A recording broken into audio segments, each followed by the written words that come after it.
তোমরা সবাই কেমন আছো? আশা করি তোমরা সবাই অনেক অনেক ভালো আছো। আমি অনেক ভালো আছি। তো দেখতে পাচ্ছ আমার মাকে আমি অল্প রেডি করে দিচ্ছি, কেননা মা যাবে মঙ্গলাচরণে, তার জন্য। বাট আমি রেডি করিনি, আমার দিদি রেডি করিয়েছে। আমি জাস্ট অল্প আলতা আর অল্প নেল পালিশ লাগিয়ে দিয়েছিলাম মাকে। তারপর যারা যারা যাবে দেখতে পাচ্ছ আমার দিদি তাদেরকে অল্প রেডি করে দিচ্ছে।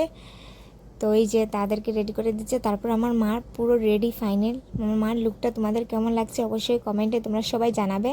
তারপর চলে এলাম তাদের ঘরে দেখার জন্য যে তাদের ঘরে কে যাবে না যাবে আর তারা সবাই কি রেডি হয়েছে নি তা আমরা দেখতে এলাম। তো মোটামুটি তারা সবাই আর কি রেডি, এখন তারা বেরিয়ে যাবে। তো তোমরা সবাই আমার সাথে থাকো, ভিডিওটা মিস করো না, মিস করলে আর কি দেখতে পারবে না। কেননা এমন একটা ইউনিক জিনিস ঘটেছে যা তোমরা যদি মিস করো তো কিন্তু দেখতে পারবে না। তার জন্য তোমরা পুরো ভিডিওটা লাস্ট অবধি দেখবে।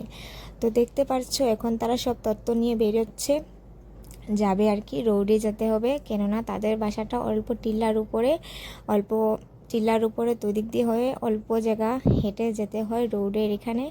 তো দেখতে পাচ্ছ তারা সবাই নামছে এখন রোডে যাওয়ার জন্য। তো তোমরা সবাই আমার সাথে থাকো আর ভিডিওটা দেখো, ভিডিওটা মিস করো না, মিস করলে কিন্তু দেখতে পারবে না। তো দেখতে পাচ্ছ তারা এসে গেছে উপরে। এই যে দেখতে পাচ্ছ তারা যারা যারা তত্ত্ব আছে যা কিছু সব কিছু সবার হাতে দেখতে পাচ্ছ, সব কিছু নিয়ে সবাই উপরে উপরে উঠছে। তো আমি অল্প ভিডিও নিলাম। তো এই যে এটা হচ্ছে জামাই, দেখতে পাচ্ছ। তো তারা আর কি সব রেডি, যাদেরকে দেখেছো তারা সবাই যাবে মঙ্গলাচরণে। তাদের গাড়ি এসে গিয়েছে, তো তারা এখানে চলে গেল, দেখতে পারলা। তারপর তারা গাড়ি আর কি চলে গেল আর কি, তারা সবাই চলে গেল। আর আমাকে দেখো দেখতে কি লাগছে। তারপর রাত্রিবেলা আমি বানালাম চিকেন, ফার্স্ট টাইম বানিয়েছি।